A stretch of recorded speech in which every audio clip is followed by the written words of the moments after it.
It's the end of the day with Ray. Hello, my friends. You can see there's a fire over my shoulder. I'm wearing a sweater. It's time for Friday's Fireside Chat. We're going to talk about chips today, but don't turn off the video, folks, because I know you're sick and tired of hearing conversations around chips because they're all basically the same.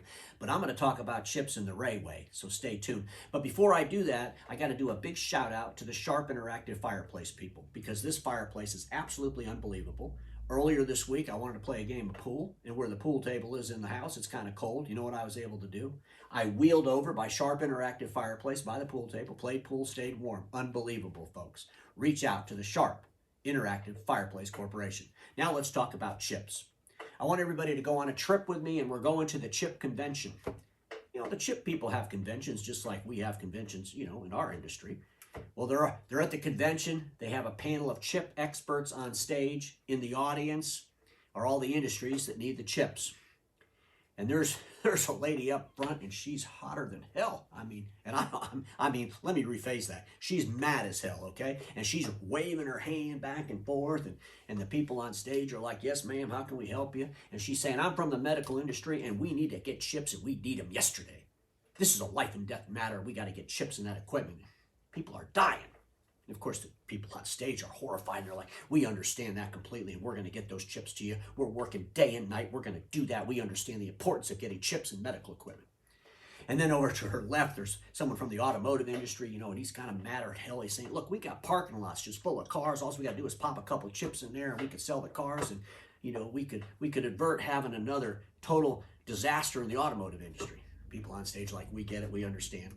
In the back of the room, there's a little fellow jumping on the table, waving his hands back and forth. "What about me? What about me?" And they're like, "Well, how can we help you, sir?" And he's like, "We need chips for printers and toner bottles. When are we going to get our chips for toner bottles and printers?" Of course, the people on stage are like, "Who the hell let this person in? What do you mean you need chips on toner bottle?" "Well, if we don't put chips on toner bottles, then you know, the customers would use non-OEM toner, and that would be a crisis for us. And, you know, we got to get chips on print equipment because people need to buy more print equipment."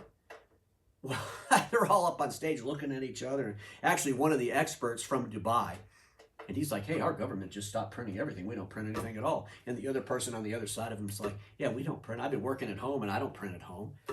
And they're like, "Well, you know, sir, we appreciate you coming to the convention and everything, but we'll get you the chips. But, you know, it's going to be like 2025. You're going to be last on the list."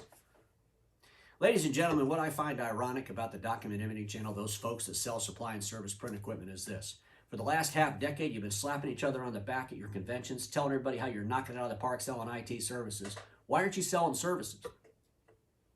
You know what doesn't have a chip on it?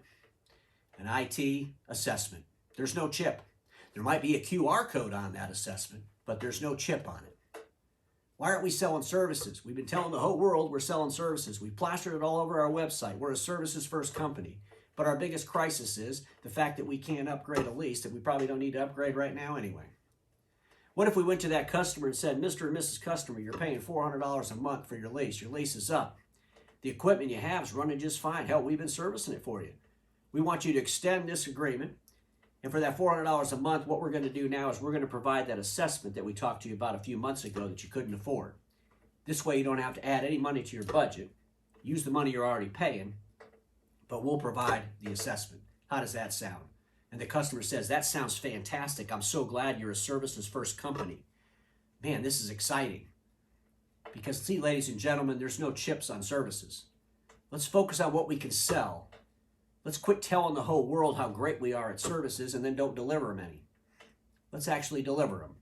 Because whether you're sitting in front of a fire or whether you're just plain delusional about the realities in the market, status quo is the killer of all that'll be invented. Don't get stuck in status quo, and I'll see you all next week.